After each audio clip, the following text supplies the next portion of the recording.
अवतु तद्वक्तारमवतु अवतु माम् अवतु वक्तारम्। ओम शांति शांति शांति। रूपेश महोदय जी बहुत बहुत धन्यवाद, बहुत बहुत आभार।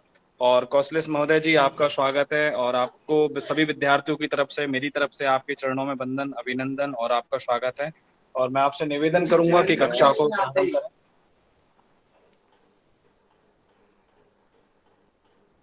हाँ, हरि ओम। नीलाचल निवासाय नित्याय परमात्मने बलभद्र सुभद्राभ्यां जगन्नाथाय ते नमः। ओम भगवत्यै नमः। सभी लोगों के पास में मेरी आवाज आ रही होगी? और जी महोदय, ध्वनि आ रही है। रुपेश जी महोदय। मैं आपको जो स्क्रीन शेयर करने के लिए बोलूंगा तो आप क्रमशः स्क्रीन शेयर करते जाइएगा। जी, आज हम आरंभ करते हैं, अनुसंधान के बारे में आरंभ करते हैं। पिछले के पाठों में आप लोगों ने शिक्षण अभिक्षमता को समझा और उससे संबंधित जो भी अभ्यास प्रश्न हैं हम सभी ने मिलकर के उनको सॉल्व करने का प्रयास किया, अभ्यास किया। और जहां तक आप लोग अच्छे से उसमें अपनी प्रतिक्रिया दे रहे थे, उससे ये मैं मानता हूं कि प्रायः आप सभी लोगों को अवश्य ही कुछ प्राप्ति हो रही है। हमारा प्रयास सही दिशा में हो रहा है। आज हम बात करेंगे अनुसंधान के बारे में। अनुसंधान अभिक्षमता अर्थात एक शिक्षक के लिए अनुसंधान के विषय में जानना अत्यंत आवश्यक होता है। चूंकि अनुसंधान क्यों किया जाता है, अनुसंधान किस लिए आवश्यक है, अनुसंधान कैसे करना चाहिए, अनुसंधान से हमारे जीवन में क्या क्या परिवर्तन हो सकता है, क्या पहले भी अनुसंधान होता था, क्या अब वर्तमान में ही हो रहा है, आदि आदि प्रश्नों पर आज हम चर्चा करेंगे और अनुसंधान की प्रक्रिया को समझने का प्रयास करेंगे। मैं आपको अधिक ज्यादा आपको विस्तृत रूप से न बता के मैं आपको संक्षेप में और अच्छे प्रकार से, क्योंकि समय का ध्यान रखते हुए मैं आपको कम से कम समय में ज्यादा से ज्यादा अनुसंधान के विषय में जानकारी प्राप्त कराने का प्रयास करूंगा।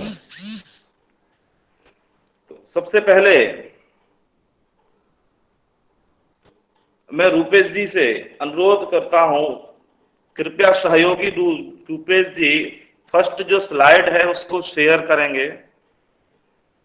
फर्स्ट स्लाइड जो है उसको शेयर करेंगे।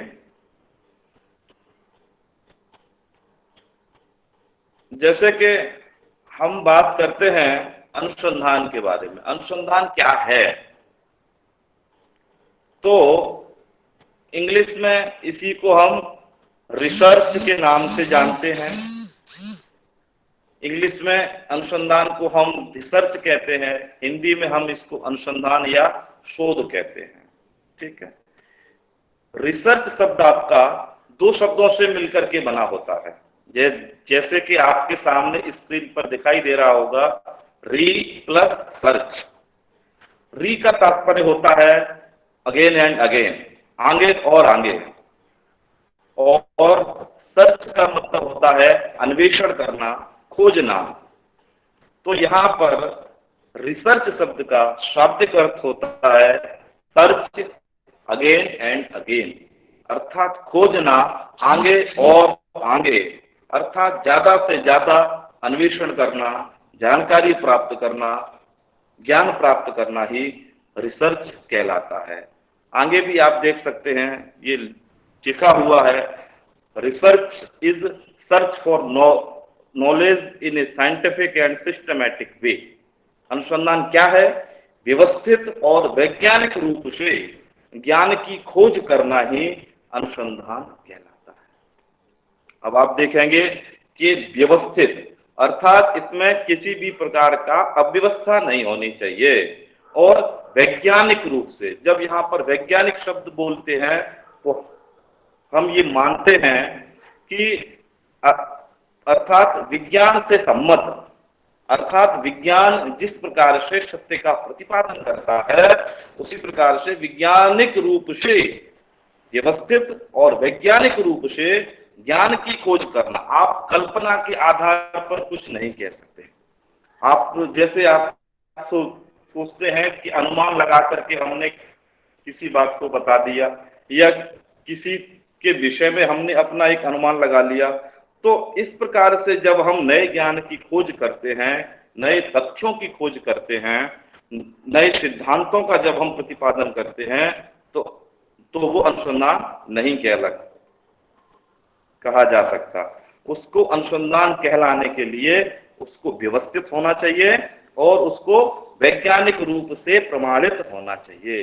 वैज्ञानिक रूप से प्रमाणित होने से तात्पर्य है वैज्ञानिक विधियों के द्वारा उसको पुष्ट किया जाना आवश्यक होता है। इसलिए यहाँ पर हम देखते हैं कि व्यवस्थित व वैज्ञानिक रूप से ज्ञान की खोज करना ही अनुसंधान कहलाता है। हिंदी में हम देखते हैं कि इसका अर्थ क्या होता है, शाब्दिक अर्थ अनुसंधान। अनुसंधान अनु उपसर्ग पूर्वक सम उपसर्ग पूर्वक धातु धातु से अनुसंधान शब्द उत्पन्न होता है, शब्द व्युत्पन्न होता है या बनता है। और दूसरे तरह देखते हैं, अनु मतलब होता है पीछे की ओर, और संधान मतलब देखना, अर्थात बार बार खोजना, बार बार देखना। अर्थात जो अनुसंधाता होता है, जो रिसर्च करने वाला होता है, वो अपनी समस्या को बार बार उस पर प्रेक्षण करता है, और उसके प्रेक्षण करने से, हर बार प्रेक्षण करने से एक नए तथ्य, नए सिद्धांत, नया ज्ञान उसके सामने प्रकट होकर के आता है। इस प्रकार की प्रक्रिया को ही हम अनुसंधान कहते हैं, रिसर्च कहते हैं। दूसरी स्लाइड दिखाइए, दूसरी स्लाइड।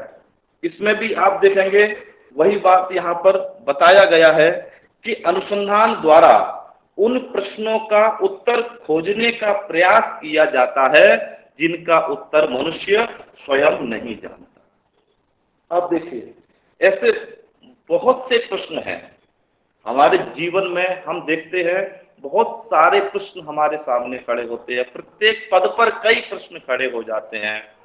अर्थात कि इस व्यक्ति का, जैसे कि हम यदि विद्यालय में देखें, इस विद्यार्थी का ये व्यवहार क्यों है, ये विद्यार्थी लेट क्यों आता है, ये विद्यार्थी जल्दी क्यों यानी कि अधिगम करता है, इसकी बुद्धि तेज कैसे है।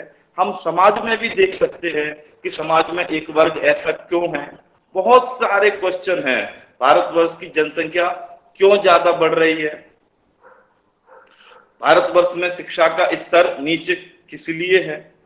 तो ऐसे बहुत सारे क्वेश्चन होते हैं, सामाजिक हैं, और भी बहुत से क्वेश्चन यदि आप वैज्ञानिक दृष्टि से देखेंगे तो कई जो आपके रसायन विज्ञान है, भौतिकी विज्ञान है, वो ये मानते हैं कि इस पदार्थ में उस पदार्थ को मिलाने पर कौन सा पदार्थ बनता है। तो इस प्रकार से बहुत से ऐसे प्रश्न होते हैं जिनका उत्तर मनुष्य के पास नहीं होता है। अतः मनुष्य उनका उत्तर जानने के लिए अनुसंधान करता है, एक व्यवस्थित अध्ययन करता है और उसमें वैज्ञानिक विधियों का प्रयोग करता है। तो यही बात यहाँ पर भी कहा गया है, अनुसंधान एक प्रक्रिया है जिसमें आंकड़ों के विश्लेषण के आधार पर किसी समस्या का विश्वसनीय समाधान किया जाता है।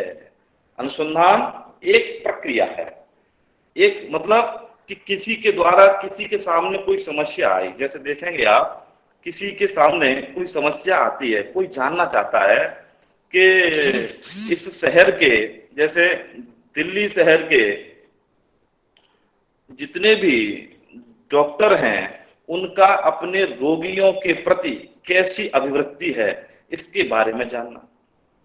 तो ऐसे बहुत से आपके प्रश्न है, प्रत्येक समस्याएं हैं, अतः उन समस्याओं का यहाँ पर इस अनुसंधान की प्रक्रिया में अर्थात आंकड़ों के आधार पर, तो पहले तो वो समस्या देखेगा, फिर उससे संबंधित जो आंकड़े हैं, डाटा कलेक्शन है वो करेगा, उसके बाद में डाटा का एनालिसिस करता है, आंकड़ों का विश्लेषण करता है, और विश्लेषण करने के बाद पर वो कुछ निष्कर्ष का प्रतिपादन करता है। तो इस प्रकार से एक विशिष्ट क्रम में, एक क्रमशः क्रम में चलते हुए ही इस अनुसंधान की प्रक्रिया को किया जाता है। ठीक है, आगे चलते हैं, आगे दिखाइए अनुसंधान की सामान्य विशेषताएं। नेक्स्ट स्लाइड दिखाएंगे, ये वाली नहीं, आगे वाली, अनुसंधान की सामान्य विशेषताएं। हाँ जी जी जी, यही, ये देखेंगे आप कि अनुसंधान की सामान्य विशेषताएं कौन कौन सी होती हैं। हमें सबसे पहले, हमें रिसर्च के बारे में, मैंने आपको बताया कि अनुसंधान के लिए रिसर्च शब्द, अनुसंधान और शोध तीनों प्रायः समानार्थी शब्द हैं, इन्हीं का प्रयोग किया जाता है।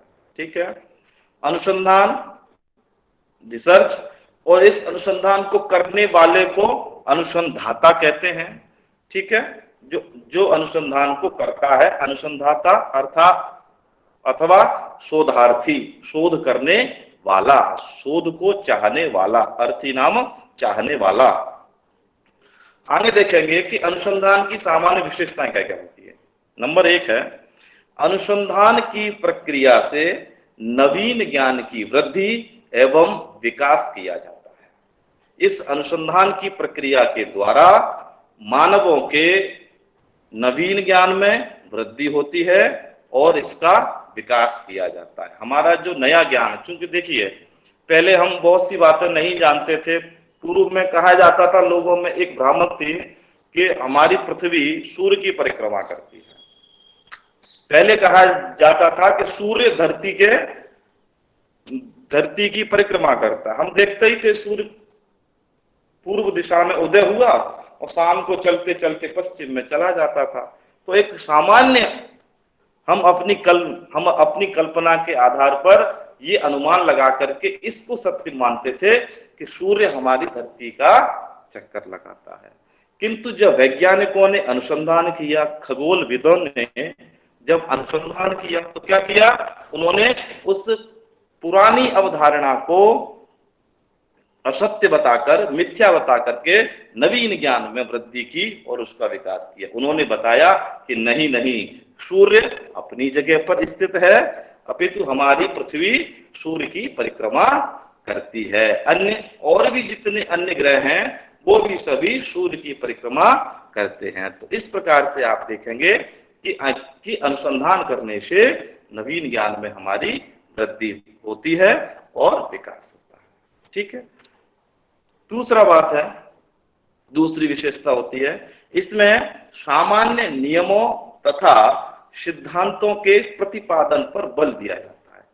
अनुसंधान में क्या किया जाता है कि सामान्य नियम, कुछ जर्नल रूल्स, कुछ जर्नलाइजेशन किया जाता है कि, और कुछ सिद्धांतों के प्रतिपादन कहते हैं। जैसे आज कुछ बहुत से सिद्धांत हमारे सामने हैं, हम देखते हैं कि अधिगम के सिद्धांत हैं हमारे सामने, बुद्धि के सिद्धांत हैं। हम जब हम शिक्षा क्षेत्र में ही बात करें तो प्रत्येक विषय में अलग अलग सिद्धांत हैं। हमने फिर भी बात किया था मनोवैज्ञानिक सिद्धांत हैं। ये तो हम शिक्षा क्षेत्र की बात कर रहे हैं, आप वैज्ञानिक क्षेत्र की बात कर सकते हैं, आप औद्योगिक क्षेत्र की भी बात कर सकते हैं। वहां भी सामान्य नियम होते हैं, वहां भी कुछ सिद्धांत होते हैं। उन सिद्धांतों को आधार बना करके ही प्रक्रिया का संचालन किया जाता है। तो वो जो सिद्धांत बने हैं, वो जो नियम बने हैं, वो कहाँ से बने हैं, वो अनुसंधान के द्वारा ही बने हैं। व्यक्ति के बार बार निरीक्षण करने से, ईक्षण करने से, प्रेक्षण करने से, सर्च करने से, रिसर्च, पुनः पुनः अन्वेषणम, बार बार देखने से क्या होता है कि ज्ञान में वृद्धि होती है।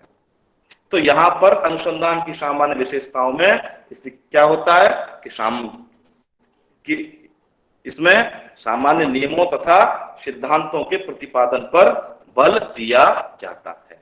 ठीक है। तीसरी विशेषताएं देखते हैं हम। तीसरी विशेषताएं देखते हैं। स्क्रीन दिखाई नहीं दे रहा है, स्क्रीन शेयर कर। हाँ विश्वनाथ जी, तीसरी विशेषता होती है अनुसंधान की प्रक्रिया वैज्ञानिक, व्यवस्थित और सुनियोजित होती है। आप अपने मन से इस प्रक्रिया को संचालित नहीं कर सकते। यदि कोई शोध करने वाला शोधार्थी या अनुसंधाता सोचे कि मैं अपने हिसाब से इस अनुसंधान की प्रक्रिया को कर दूं, अपने मन से ही कुछ कल्पनात्मक ढंग से ही मैं कार्यों का संपादन, आंकड़े आदि को व्यवस्थित कर लूं, तो ऐसा नहीं हो सकता। ऐसा करने से अनुसंधान की जो शुद्धता है, जो अनुसंधान की प्योरिटी है, वो समाप्त हो जाती है, फिर उसमें असत्यता आ जाती है। इसलिए अनुसंधान की प्रक्रिया हमेशा वैज्ञानिक होती है, व्यवस्थित होती है और सुनियोजित होती है, प्री प्लान्ड होती है। इसमें पहले से ही सब कुछ हमको प्लान करना पड़ता है कि हम ऐसा करेंगे, ऐसा करेंगे, इस प्रकार से ऐसा करेंगे, आदि आदि। ठीक है, आगे देखते हैं नंबर 4। इसमें विश्वसनीय तथा वैध प्रविधियों को प्रयुक्त किया जाता है। अनुसंधान में आप किसी भी प्रकार की अविश्वसनीय और अवैध प्रणाली का या विधि का, प्रविधि का प्रयोग नहीं कर सकते। ठीक है, जैसे क्या होता है कि अनुसंधान में अध्ययन करने के लिए हमें परीक्षणों की आवश्यकता पड़ती है, हमें कुछ प्रश्नावली आदि, हम डाटा कहां से इकट्ठा करेंगे, तो उसके लिए हमको विश्वसनीय और वैध परीक्षणों की आवश्यकता होती है, जिसके की माध्यम से हम अपने, अब जैसे आप अभी देख सकते हैं कि अभी हम यदि वर्तमान का एग्जाम्पल लेते हैं कि अभी कोरोना महामारी चल रही है। ठीक है, कोरोना महामारी में किसी भी दवाई का अभी परीक्षण चल रहा है। ये क्या है, अनुसंधान हो रहा है कि परीक्षण चल रहा है। अब परीक्षण चल रहा है तो अनुसंधान की प्रक्रिया में वैज्ञानिक अपने मन से तो नहीं कह सकते कि ये दवाई बिल्कुल सही हो गई है। एक बार पशु पक्षियों पर परीक्षण करने के बाद ही भी वो ये नहीं कह सकते कि ये मनुष्यों के लिए दवाई बिल्कुल ठीक हो चुकी है, ऐसा भी नहीं। अतः वो लोग क्या कर रहे हैं, पहले पशु पक्षियों पे किया, फिर कुछ जो रोगी मनुष्य उन पे किया, फिर कुछ दिन वो करने के बाद, प्रतीक्षा के बाद उनमें क्या लक्षण आते हैं, फिर दूसरे लोगों पर, इस प्रकार से परीक्षण पुनर्परीक्षण करते करते अंत में वो किसी एक निष्कर्ष पर पहुंचते हैं, मेडिसिन का निर्माण कर पाते हैं। तो उसी प्रकार से यहाँ पर भी हम देखते हैं वो उनकी जो प्रक्रिया वो क्या है, वो भी एक रिसर्च ही चल रहा है, वो एक अनुसंधान है कि हमें इसकी मेडिसिन चाहिए, हमें इसकी दवा चाहिए, दवा बनाने की प्रक्रिया का अनुसंधान चल रहा है। तो हमेशा इसमें कहते हैं कि इसमें विश्वसनीय और वैध प्रविधियों को प्रयुक्त किया जाता है। ठीक है, अविश्वसनीय विधियों का प्रयोग नहीं हो सकता। आगे देखेंगे, यह तार्किक तथा वस्तुनिष्ठ प्रक्रिया है।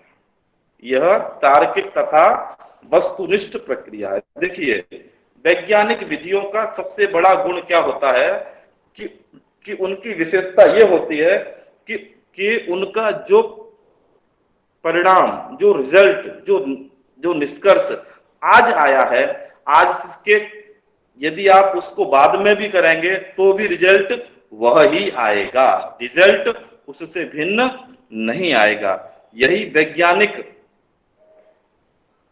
अनुसंधान की या वैज्ञानिक विधियों की विश्वसनीयता और वैधता होती है। तो यह जो प्रक्रिया है यह तार्किक होती है और वस्तुनिष्ठ होती है, अर्थात ऑब्जेक्टिविटी इस प्रक्रिया में रहती है।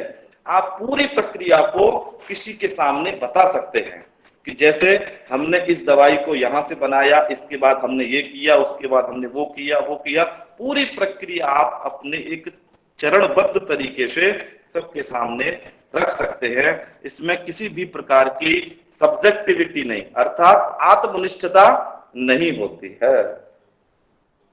ठीक है, आगे देखेंगे कि अनुसंधान प्रक्रिया में प्रदत्तों के आधार पर परिकल्पनाओं की पुष्टि की जाती है।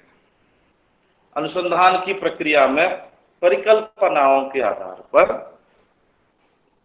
प्रक्रिया में प्रदत्तों के आधार पर, यहां पर प्रदत्त से मतलब होता है डाटा अर्थात तथ्य, हम जिनका अध्ययन करते हैं, हम जिनका अध्ययन करके अपनी समस्या के संदर्भ में निष्कर्ष निकालते हैं, उन्हीं को हम क्या कहते हैं, डाटा या फिर प्रदत्त कहा जाता है।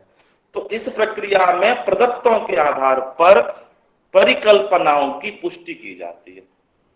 और सबसे बड़ी बात यहां पर क्वेश्चन आ जाता है कि परिकल्पना क्या होती है। परिकल्पना, प्राक कल्पना, और इंग्लिश में इसको कहते हैं हाइपोथेसिस। हाइपोथेसिस, ठीक है।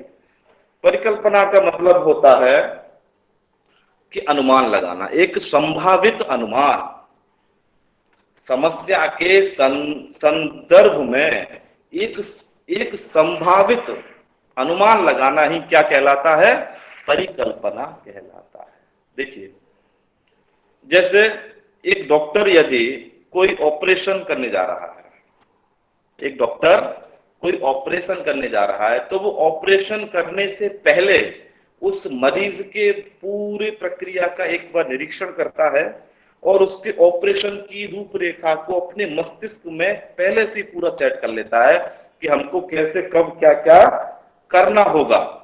तो इस प्रकार से वो जो उस डॉक्टर के द्वारा मस्तिष्क में लगाई गई पूर्व प्रक्रिया का अनुमान ही क्या कहलाता है, परिकल्पना कहलाता, अर्थात पूर्व कल्पना, प्राक कल्पना, पहले की जाने वाली। तो उसी प्रकार से यहां भी हम, जैसे अभी आप यहां भी देख सकते हैं कि वर्तमान में कोरोना चल रहा है। कोरोना संक्रमण के समय में डॉक्टर जो परीक्षण कर रहे हैं, तो उन्होंने क्या किया होगा, कुछ दवाइयों का मिश्रण करके अलग अलग सैंपल बनाए होंगे, है ना। तो उनका जो सैंपल बनाया, उनकी यह परिकल्पना होगी कि इन दोनों दवाइयों के, क्या इन दोनों दवाइयों के मिश्रण से बने मेडिसिन कोरोना संक्रमण रोकने में या समाप्त करने में कारगर होगी, ये आपका प्रश्नवाचक चिन्ह हो जाता है। तो इस प्रकार से यह एक सामान्य कथन के आधार पर भी हम परिकल्पना बना लेते हैं। कहने का तात्पर्य है कि समस्या का एक संभावित उत्तर अनुसंधाता के द्वारा तैयार किया जाता है, उसको हम परिकल्पना कहते हैं। और उस परिकल्पना की पुष्टि की जाती है, क्या, और उसकी पुष्टि किसके आधार पर करते हैं, तथ्यों के आधार पर करते हैं, डाटा के बेस पर करते हैं कि मेरे द्वारा ये जो कार्य किया गया है, मैंने ये जो डाटा इकट्ठा किया है, मेरी परिकल्पना गलत है या सही है। अगर परिकल्पना की पुष्टि हो जाती है, ठीक होती है, तो हम उसको स्वीकार कर लेते हैं कि मेरा ये कथन सही था और मेरे शोध की समस्या का ये जो एक निष्कर्ष है ये बिल्कुल सही है। अगर परिकल्पना की यदि पुष्टि नहीं हो पाती है तो हम उस परिकल्पना को छोड़ देते हैं, ठीक है।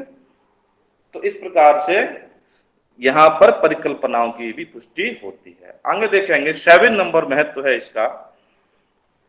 इसमें व्यक्तिगत पक्षों, भावनाओं तथा विचारों, रुचियों को महत्व नहीं दिया जाता है। इन प्रभावों के लिए सावधानी रखी जाती है। आप देखिए कि अनुसंधान में व्यक्तिगत पक्ष, मैंने आपको बताया था कि यहां पर सब्जेक्टिविटी, आत्मनिष्ठता के लिए कोई स्थान नहीं है। और भावनाओं, व्यक्ति की अपनी भावनाएं, अपने विचार, अपनी रुचि आदि को महत्व नहीं दिया जाता है।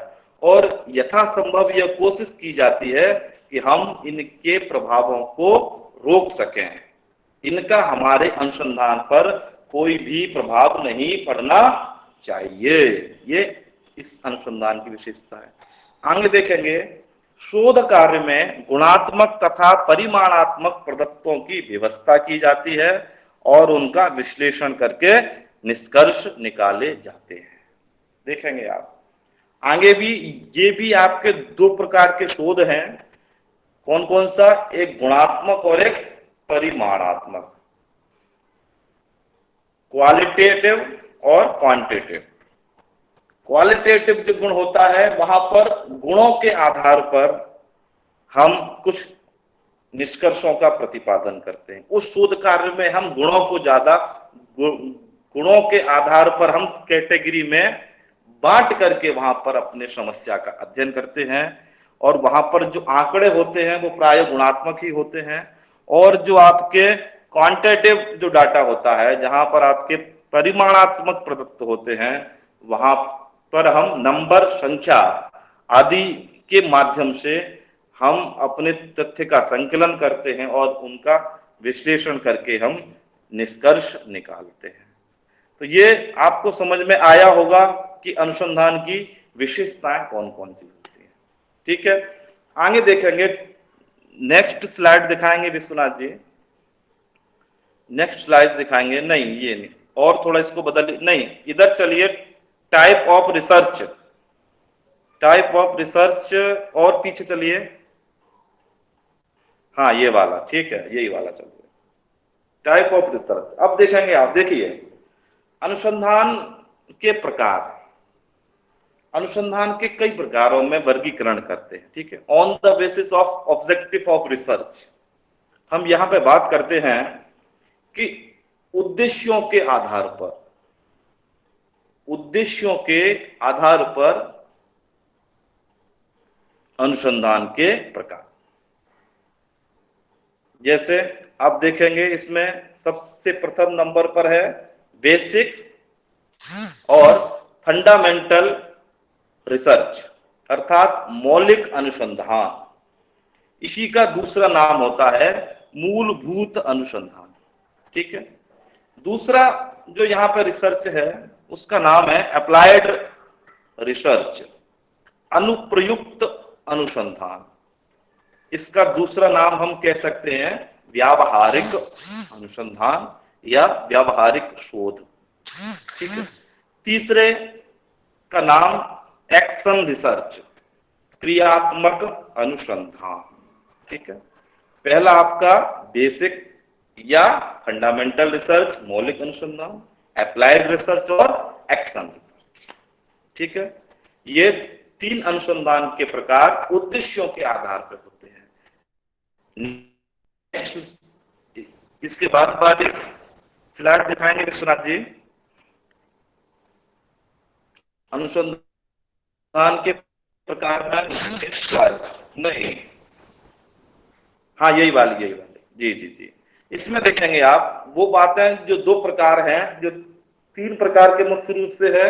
इसमें सबसे पहला आपका मूलभूत अनुसंधान। देखिए ये क्या कहता है, किसी घटना, परिघटना, फेनोमेना के कारण के कार्य कारण संबंधों को निर्धारित करने के उद्देश्य से किए जाने वाले शोध को मौलिक शोध कहते हैं।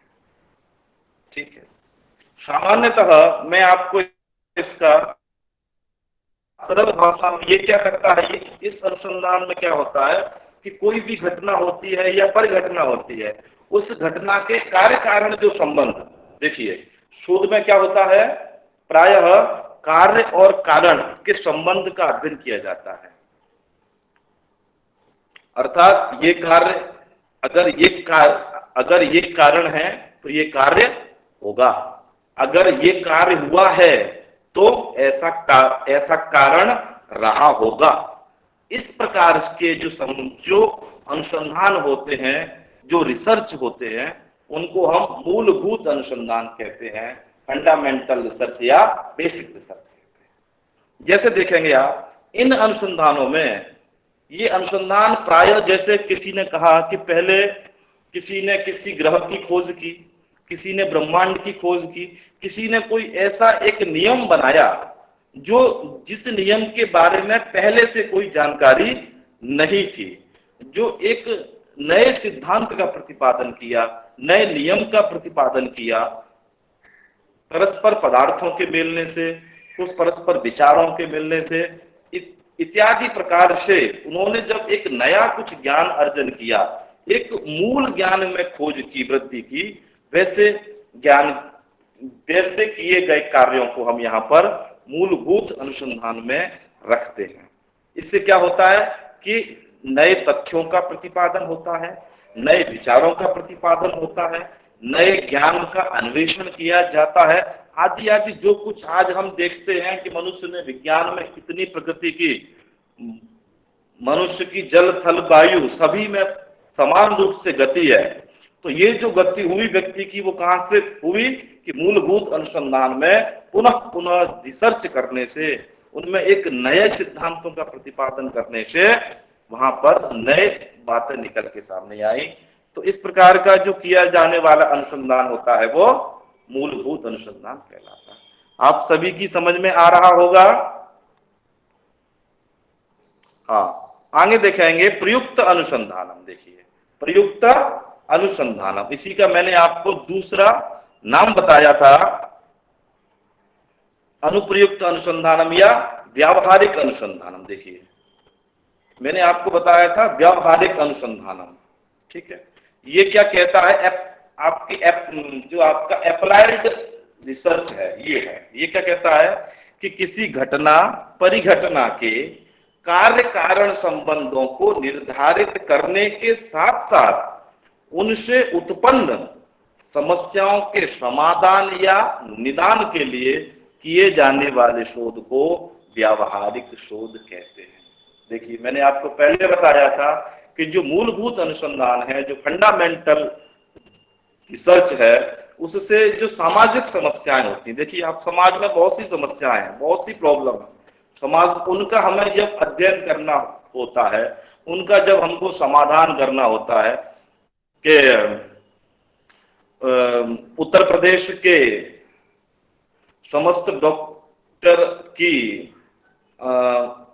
अभिवृत्ति का अध्ययन करना, भारतवर्ष में जनसंख्या के दुष्प्रभावों का अध्ययन करना, भारतवर्ष में जनसंख्या वृद्धि से उत्पन्न दुष्प्रभावों का अध्ययन करना, ये तो अर्थात ऐसे जो शोध है, ये शोध आपके मूलभूत अनुसंधान में नहीं है। अर्थात यहाँ पर नया ज्ञान नहीं, अपितु जो ज्ञान उपलब्ध है उस ज्ञान के माध्यम से हम वर्तमान एक सामाजिक जो भी समस्या होती हैं, उन समस्याओं को समाधान करने का प्रयास करते हैं। तो इस प्रकार के अनुसंधानों को हम क्या कहते हैं, अप्लाइड रिसर्च कहते हैं। अर्थात उनका नाम होता है प्रयुक्त अनुसंधान, अनुप्रयुक्त या व्यावहारिक अनुसंधान।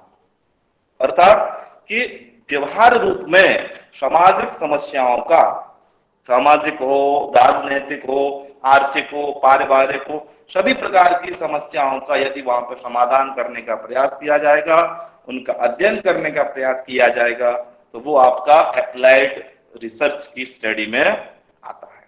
ठीक है, क्योंकि जो ज्ञान पहले से उपलब्ध है उसी ज्ञान को आधार मान करके हम वर्तमान समस्या का समाधान करेंगे। ठीक है, तीसरा जो अनुसंधान का प्रकार था, मैंने आपको बताया था क्रियात्मक अनुसंधान।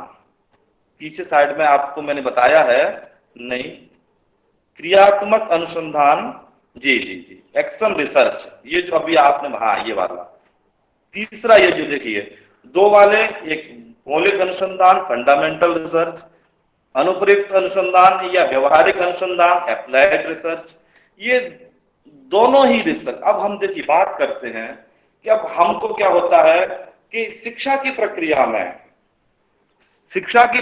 में साक्षात ये पूर्व के एक आपके मौलिक अनुसंधान और अनुप्रयुक्त अनुसंधान का कोई भी वहां पर हम सहारा नहीं ले पाते हैं, क्योंकि आप देखते हैं एक तो नई नई बातों के, नए ज्ञान की अन्वेषण में लगा हुआ है, दूसरा अनुप्रयुक्त है वो व्यावहारिक समस्याओं के समाधान करने में, लेकिन इनका जो क्षेत्र होता है वो बहुत ज्यादा बड़ा होता है। इन दोनों प्रकार के अनुसंधानों के क्षेत्र बड़े होते हैं और अलग हो जाते हैं, जबकि हम देखते हैं कि प्रत्येक विद्यालय में प्रत्येक बालक का व्यवहार भिन्न भिन्न होता है। आप जानते हैं वैयक्तिक भिन्नता के कारण से विद्यार्थियों के व्यवहार में विभिन्नता दिखाई देती है, शिक्षकों के व्यवहार में विभिन्नता दिखाई देती है। अब आप देखिए कि शिक्षक अपनी कक्षा में पढ़ा रहा है और पढ़ाते समय विद्यार्थियों के व्यवहार संबंधी कई समस्याएं सामने आ गई। जैसे बालकों में अनुशासन संबंधी समस्या, बालकों में उच्चारण संबंधी समस्या, बालकों में पठन संबंधी समस्या, बालकों में समायोजन संबंधी समस्या, ऐसी ऐसी बहुत सी समस्याएं होती हैं जो कि शिक्षक के सामने विद्यालय में प्रस्तुत हो जाती हैं। अब शिक्षक यदि उन समस्याओं का जो समाधान करेगा, मौलिक अनुसंधान कहाँ होते हैं, आपने ये पूछा बीच में। मौलिक अनुसंधान प्राय वैज्ञानिकों के द्वारा ही किए जाते हैं। अब वैज्ञानिक चाहे वो आपका खगोल वैज्ञानिक हो या अर्थात किसी एक नए ज्ञान की खोज करना मौलिक अनुसंधान में आता है। मूलभूत नहीं, जो ज्ञान पहले नहीं है उस ज्ञान को प्रकट कर देना, एक नए ज्ञान को प्रकट करना। अब जैसे अभी जो कोरोना वायरस से संबंधित जो वैक्सीन निकल के आएगी, वो पहले तो नहीं थी वैक्सीन, अब एक नई वैक्सीन करके वहां पर यदि आती है तो वो क्या आएगी, आपके मौलिक अनुसंधान के रूप में एक नए सत्य का प्रतिपादन किया, एक नए सिद्धांत का प्रतिपादन किया। इस प्रकार की रिसर्च मूलभूत अनुसंधान में आती है। ठीक है, तो मैं आपको बता रहा था कि क्रियात्मक अनुसंधान में शिक्षक अब कैसे उन समस्याओं का समाधान करेगा। मौलिक अनुसंधान का क्षेत्र बड़ा अलग है, उसका वहां पर नहीं प्रयोग कर सकता। अनुप्रयुक्त अनुसंधान, चूंकि सामाजिक समस्याओं का समाधान करने के लिए अनुप्रयुक्त अनुसंधान अप्लाइड रिसर्च का प्रयोग किया जाता है, किंतु वो जो लोगों के द्वारा किए गए शोध, उनसे जो प्राप्त निष्कर्ष वो काफी बड़े क्षेत्र में होते हैं, उनको होने में समय लगता है, उनको पढ़ना, अध्ययन करना, फिर उनको बच्चों पर उनको प्रस्तावित कराना समय लगता है, काफी व्यय साध्य है और समय साध्य भी है। तो इस प्रकार से वो बड़े स्तर पर किए गए शोध, यहाँ पर शिक्षक एक लघु स्तर पे और वास्तविक समस्या का शिक्षक के सामने क्या होती है, शिक्षक आंकड़ों का खेल नहीं कर रहा होता है, शिक्षक अपनी वास्तविक समस्या से प्रत्यक्ष होता है और उसको उस समस्या का समाधान करना है। तो वहां पर शिक्षक अर्थात विद्यालय की चार दीवारी के भीतर उत्पन्न होने वाली शिक्षा से संबंधित सभी प्रकार की समस्याओं के समाधान के लिए शिक्षकों के द्वारा जो अनुसंधान किया जाता है उसे हम क्या कहते हैं, क्रियात्मक अनुसंधान, एक्शन रिसर्च कहते हैं। ठीक है, समझ में आई मेरी बात, शिक्षकों के द्वारा। चलिए आगे विश्वनाथ जी स्लाइड बढ़ाइए।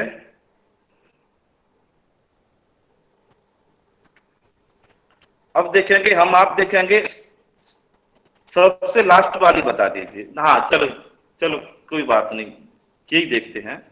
टाइप ऑफ रिसर्च, ये कहता है on the basis of attributes, अर्थात गुणों के आधार पर, गुणों के आधार पर रिसर्च के प्रकार, अनुसंधान के प्रकार। पहले आपने देखे उद्देश्यों के आधार पर, अब आप देखेंगे कि गुणों के आधार। ये जो आपके दोनों हैं, ये अनुसंधान की विधियों में मैं भी आपको बताऊंगा, तो ये वहां भी दोनों आते हैं।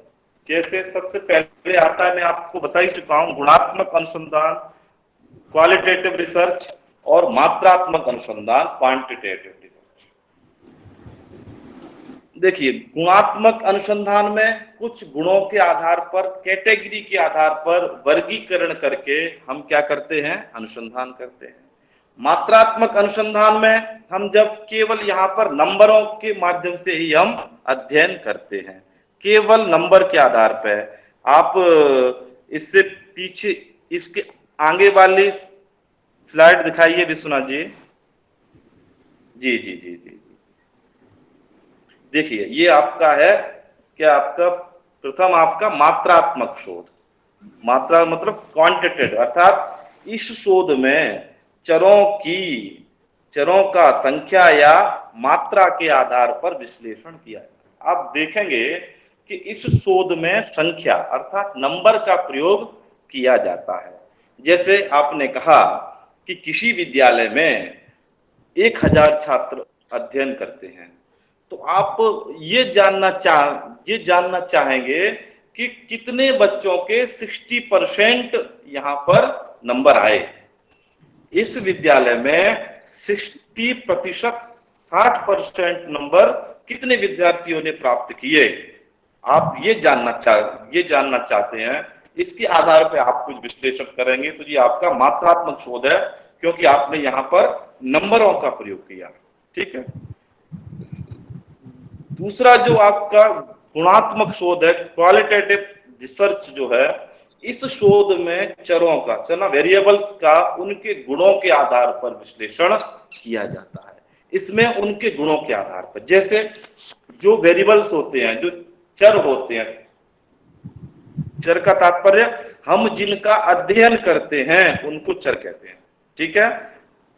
चर 3 प्रकार का होता है, मुख्य रूप से 2 प्रकार का होता है, स्वतंत्र चर और परतंत्र चर। ठीक है। स्वतंत्र चर का हम परतंत्र चर पर क्या असर पड़ता है इसका अध्ययन करते हैं मूल रूप से। ठीक है। तो गुणात्मक शोध में क्या होता है, इस शोध में चरों का उनके गुणों के आधार पर विश्लेषण किया जाता है। मान लीजिए एक विद्यालय ही है, उसमें 1000 छात्र पढ़ते हैं, तो आपने सबसे पहले उन 1000 छात्रों में से आपने कहा कि 600 बालक पढ़ते हैं, 400 बालिका पढ़ती हैं। तो आप ये देखेंगे कि इनमें से 60% जो नंबर किन किन बच्चों ने प्राप्त किए।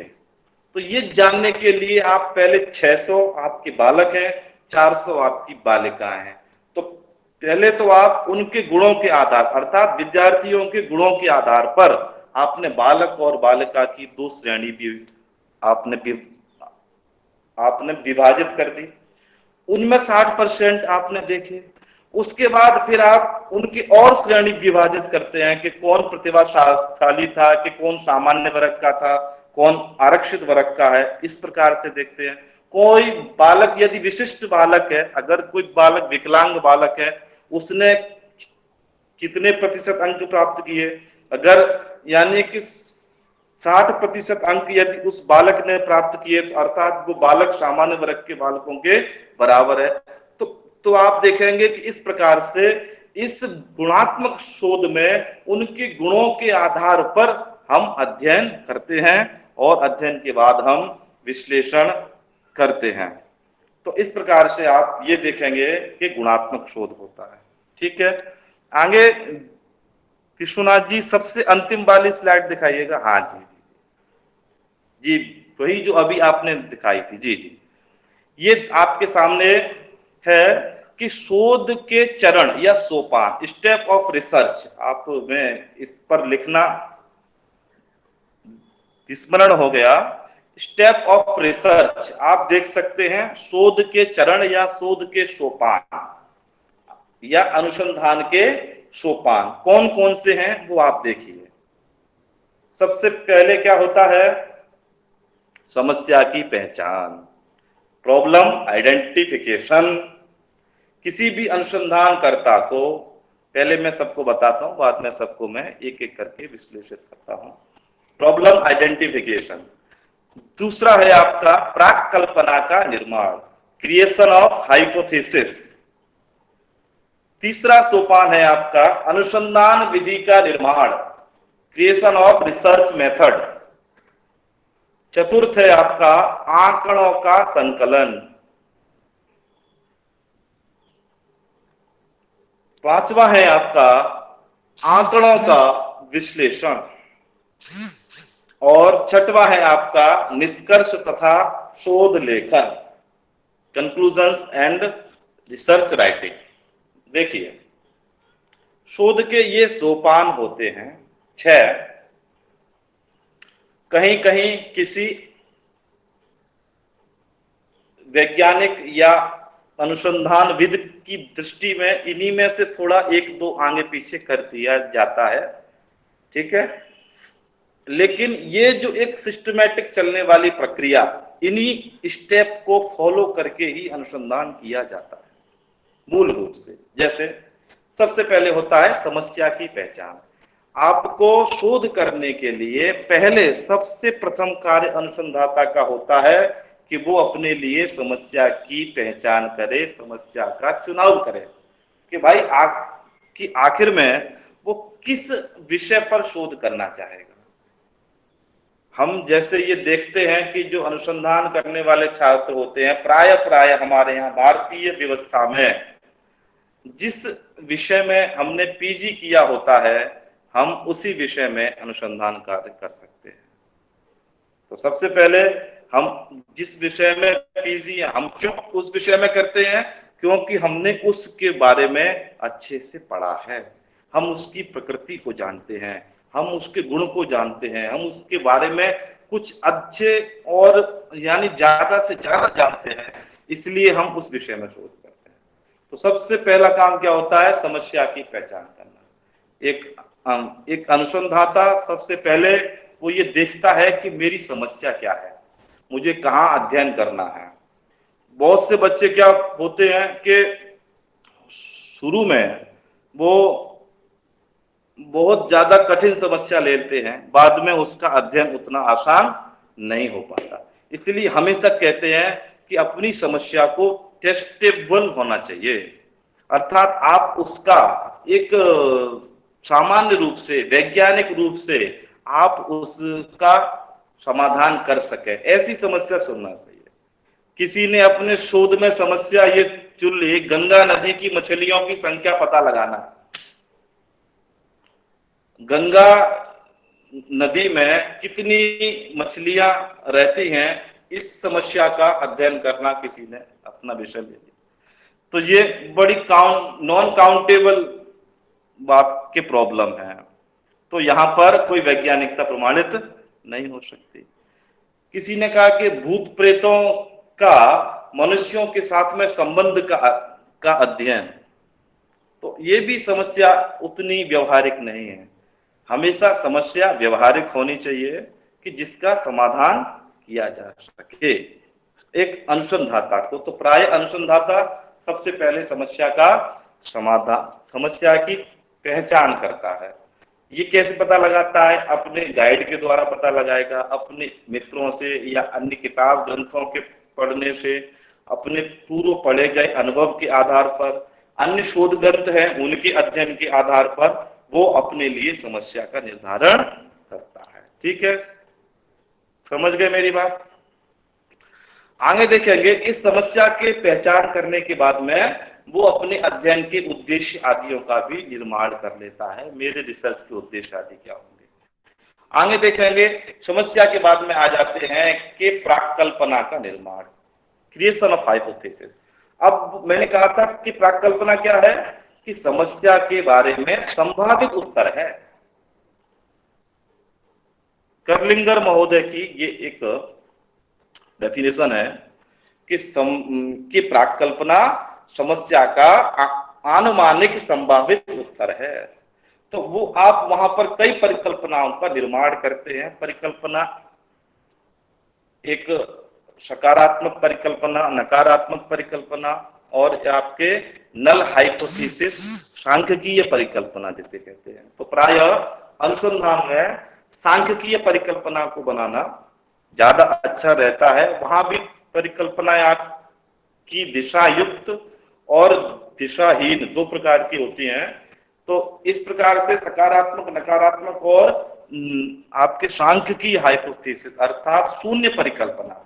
तो प्राय अधिकांशतः हमारे द्वारा देखा जाता है कि विद्यार्थी अपने में शून्य परिकल्पना लेता है, जिसे कि हम नल हाइपोथेसिस कहते हैं, जो कि सांख्यिकीय जो विधियां हैं, जो वैज्ञानिक विधियां हैं, उनके माध्यम से हम उनको टेस्ट करते हैं।